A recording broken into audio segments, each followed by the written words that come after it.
Welcome to my views on news. Three news stories. First one is from the Amhara region of Ethiopia, North Shore zone of the Amhara region. Shivarobit is the name of the town where fighting is being reported between Fano fighters and government forces. Secondly, almost on daily basis, and now we are seeing Oromo protests abroad. Oromo diaspora has held a protest in Australia a few hours ago. And before that, we saw them protesting in Washington, D.C. And lastly, viewers, was PM Abiy with Joe Biden yesterday watching Morocco-France football match? Pictures are being shared of PM Abiy with Joe Biden. And PM Abiy's critics say that these pictures are basically camera work, that Joe Biden has shared pictures with Moroccan Prime Minister. Both are watching the match. So PM Abiy was not there with Joe Biden. Now we have a video for you. Firstly, viewers, Fano militia was largely disarmed in April, May this year. Gajam Fano, Gondar Fano, thousands of their commanders, their members were arrested. Commanders were arrested. Some fled their bases.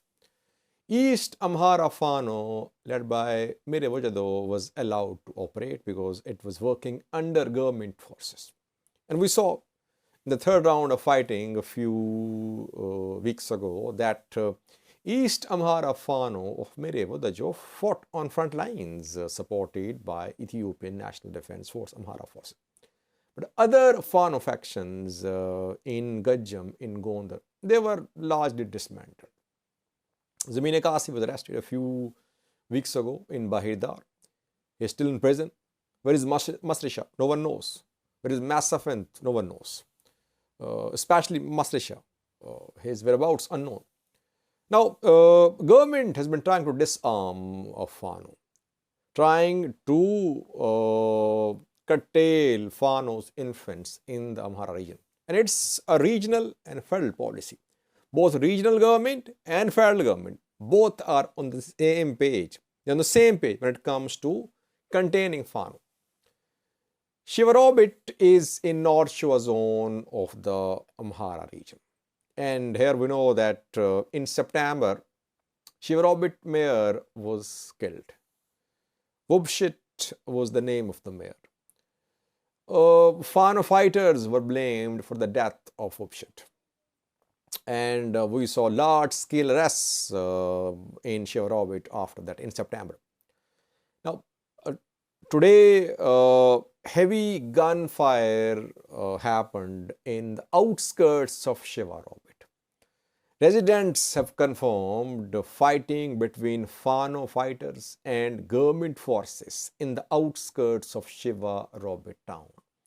They say federal forces are trying to disarm some Fano fighters. They tried to disarm the Fano fighters. That led to start of exchange of gunfire.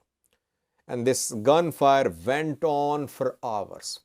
No confirmation about number of casualties or number of killed, but the way this exchange of gunfire happened for hours, it seems there were some casualties too. No statement from the government or from Fano side, but locals are confirming an ongoing engagement between Fano fighters and government forces in Shivarobit town. It means that still some Fano groups are operating. Government, federal government especially, wants to completely disarm Fano fighters.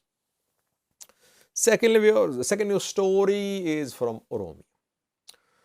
Oromo diaspora is uniting.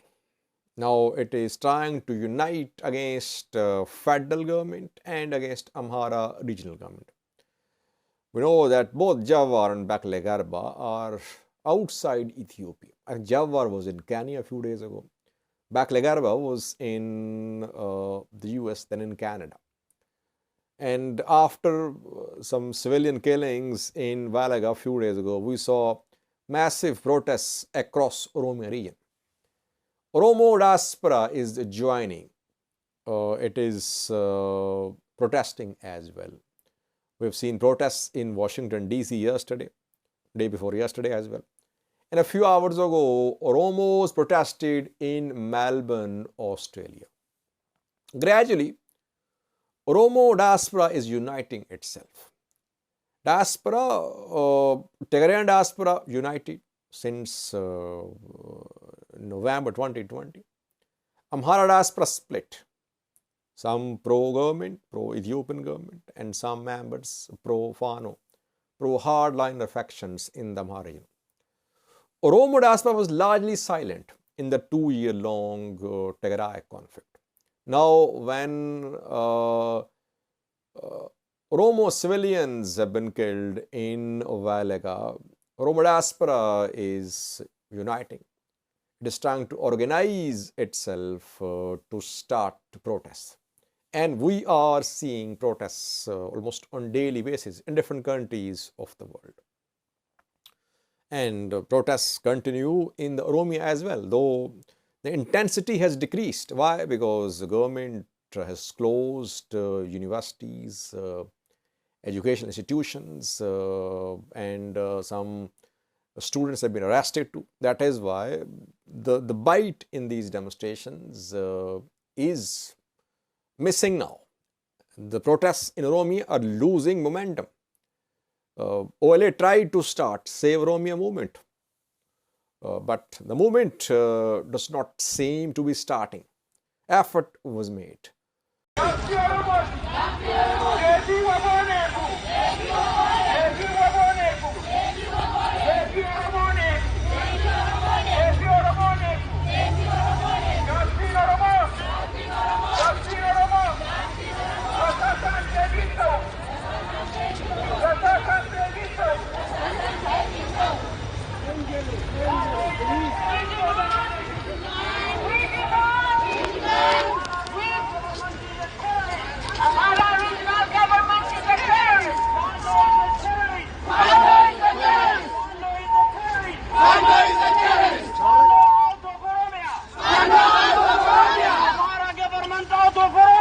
Lastly, viewers, PM Abiy was in the US yesterday, and we know that yesterday France beat Morocco football match, semi-final, second semi-final of Football World Cup. Joe Biden, US president, watched this match with African leaders.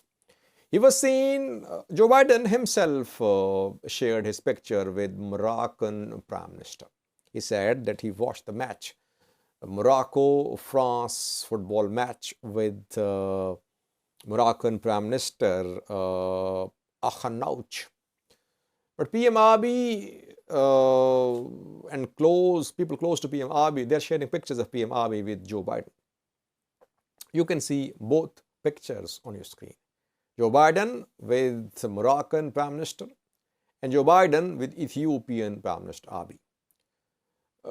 Some critics of the Prime Minister, they say that PM Abiy group is sharing fake pictures. Joe Biden watched the match with Moroccan PM. Well, he did watch the match with PM Abiy as well. I think Joe Biden sat with different people watching the match. He sat with the Moroccan PM, he sat with PM Abiy as well. We have a clip for you showing PM Abiy and Joe Biden watching Morocco-France football match. Actually, critics of PM Abiy are finding it difficult to digest the closeness which was seen between Joe Biden and PM Abiy yesterday. And secondly, they're finding it difficult that PM Abiy was awarded an award in the US. They said that there was no organization and PM Abiy camp was making up stories about award, but award was given to PM Abiy. Joe Biden did sit with PM Abiy. So it means that for US what matters is their interest. If PM Abiy can secure, can protect US interests, he is acceptable. He is a great African leader.